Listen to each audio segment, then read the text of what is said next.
Hello guys, and welcome to another edition of Oathbreaker Decktech. Pinahiram po tayo ni Boss RC ng kanyang Wrenn 6. At ang partner na signature spell ay Crop Rotation. So basically, you-utilize natin yung abilities ni Wrenn 6, which is yung +1. Magre-return tayo ng target land from your graveyard to your hand. And also yung ultimate, if ever na mag-ultimate. Later on, titingnan natin ano ba yung mga nilagay ni Boss RC lupa dito. Yung crop rotation na foil, instant, 1 to cast. Search your library for a land card and put that card into play and shuffle your library afterwards. Maraming choices dito, and kaya nga sabi ko kanina, pag-uusapan natin yan. So let's go!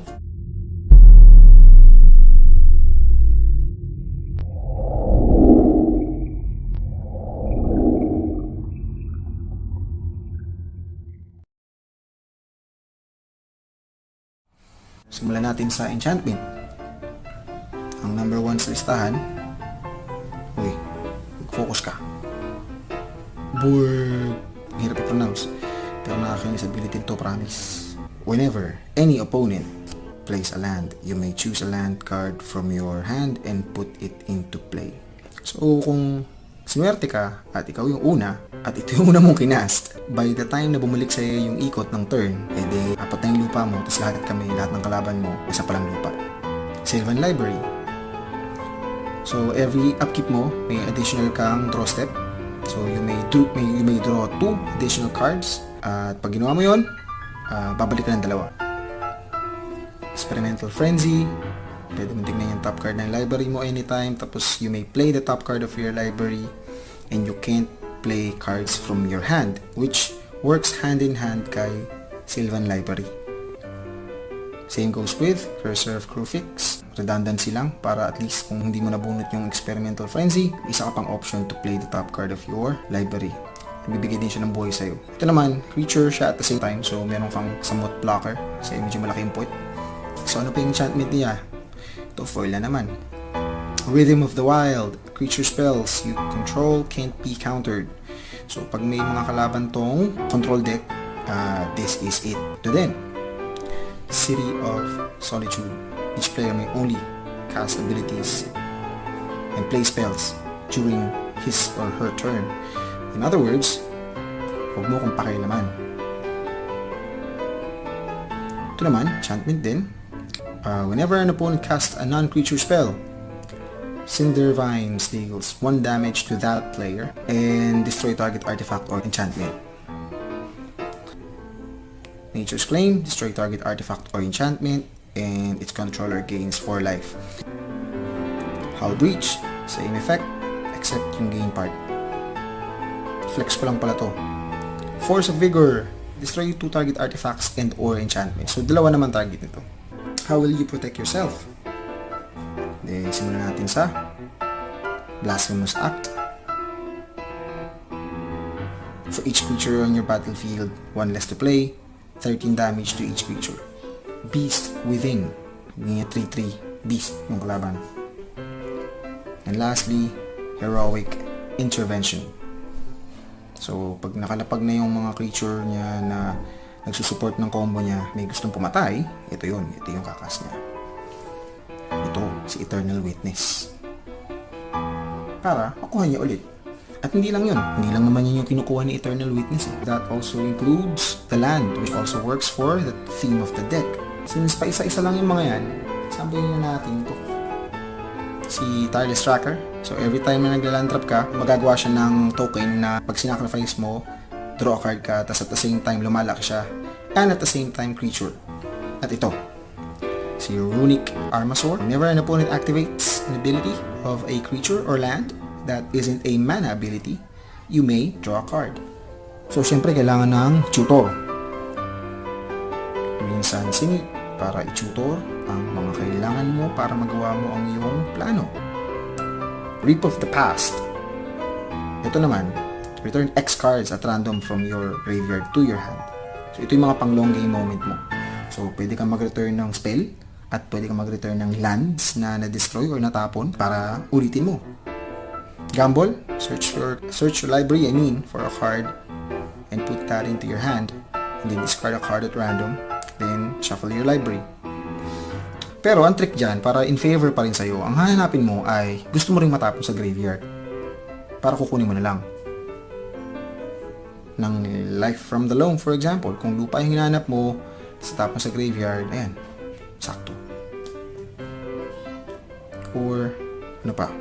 Return target card from your graveyard to your hand. And ito, search your library for a land card, kahit anong card to, kahit anong land to. And put it into your hand. So, napakadaming option. So, once nahanap mo lahat yun, nasa kamay mo na yung mga cards mo, first one sa list ay exploration. So, may additional land drop ka dito. So, at first, gusto mo lang ay mag-land drop ng lupa para mag-ramp ka. Pero, as the game goes on, yung mga nilaland drop mo dito ay yung mga importanteng lupa na sa deck mo. Siyempre, since we're talking about ramping, Birds of Paradise. Ganda ng art. Teres Nielsen. Wayward Swordtooth. You may play an additional land on each of your turns. Can't attack if you don't have the City's Blessing, which is isa sa mga lupa natin para ma-activate si Wayward. Ramp muna si Mina, and then ganun din, redundant, additional land drop. Tapos may return a land you control to its owner's hand. At pwede mo silang i-discard. Mid-game na yung second ability nito. O pwede mo lang ilapag ulit para mag-effect yung enter the battlefield effect niya. Oracle of Moldaya, ganun din. Additional land drop. Tapos pwede mo ulit tignan yung top ng library mo kagaya ng unang dalawang enchantment. Tapos yung isa creature na pinakita natin. Tapos pwede mo rin i-play yung top ng library. So again, redundancy. Of course, kung puro ka land drop, mawawala ba naman si Azusa? You may play 2 additional lands on each of your turn.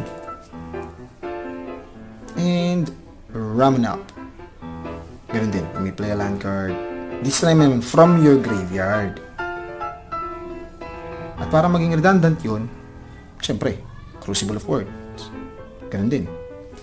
Land card from your graveyard. So, pwede kang mag-land drop from your hand, pwede kang mag-land drop from your graveyard, pwede kang kumuha ng card from your graveyard, pwede kang kumuha ng land from your graveyard, pwede kang kumuha ng card from your library, pwede kang kumuha ng card from your graveyard.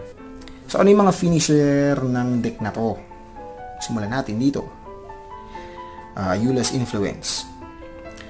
Pag nakalapag na si Wrenn 6, at pag naghanap ka na ng lupa, at yung mga lupa na yan ay kaya mong itapon, tatapon mo sa graveyard para kumuha ka ng 2/2 green bear. In a few more turns na uulit-ulitin mo yung effect na to dahil pwede mo silang ibalik sa kamay mo dahil sa mga sinabi kong spells, permanents, at si Wrenn 6 itself. Dahil mo may army ka na ng bear. Ano pa? Living Twister. Ganun din, discard a land card, deals 2 damage to any target. Pero ito kasi may bayad. So, hindi mo masyadong maabuso. However, gaya nga ng sabi ko kanina, madaling mag-ramp tong deck na to. So, discard ka lang ng discard, 2 damage. Eventually naman, mid-game to late game, may mga players ng kakaunti lang yung buhay. Sa Oathbreaker naman, 20 lang ang buhay. So, madaling magkapatayan. And lastly, na finisher, si Borboremos. Pag ito lumapag, GG. Sakit nito, promise. Hanapin mo lahat ng lupa mo, sampas mo lahat sa mukha ng kalaban mo, kaka-discard. Walang bahay discard nito, paulit-ulit lang. Ang hindi lang natin na-mention na permanent ay yung nag-iisang planeswalker na hindi commander, si Nisa, Vital Force. So, ginagawa lang niyang 5/5 creature yung lupa mo, and nagre-return lang siya ng permanent card from your graveyard to your hand. Tapos yung emblem mo, whenever a land enters the battlefield under your control, you draw a card, which is dami nating re-enter ng card. So napaka-vital ni Nisa Vital Force sa deck na to. Kaya lang wala kasi parang lahat ng ability niya andun sa mga diniscuss natin kanina. Konti lang ang basic lands nito. Yan lang basic lands yan. Ito yung mga lupa niya. Forgotten Cave para only draw dahil gaya nga kanina, konti lang naman yung draw nito. So, cycle, draw a card, balik sa kamay, cycle, draw a card, balik sa kamay. You know how it works. Or, Blast Zone. So, pag maraming Winnie ang kalaban mo or small creatures at nagra-ramp ka pa lang or bumubuo ka pa lang ng board state, kailangan mong kontrolin ang board. Yan. Lalo pag hindi mo pa kayang i-cast yung act mo dahil hindi mo pa kayang bayaran. Or pag naglapag ng lupa na nakakainis yung kalaban mo, Strict Mine, patayin mo agad. Or Dryad Arbor. Tapos pagka ayaw mong mamatay, pag ina-attack ka na, lapag mo lang to. Cumulative upkeep nito, pay to life. Pero ang style nito, hindi mo siya babayaran, hayaan mo siyang mamatay, tapos pagbalik ng turn mo, kukunin mo siya from Crucible of Worlds, ilalandrap mo, tapos yun ulit, hindi ka na ulit ma-attack hanggang next turn.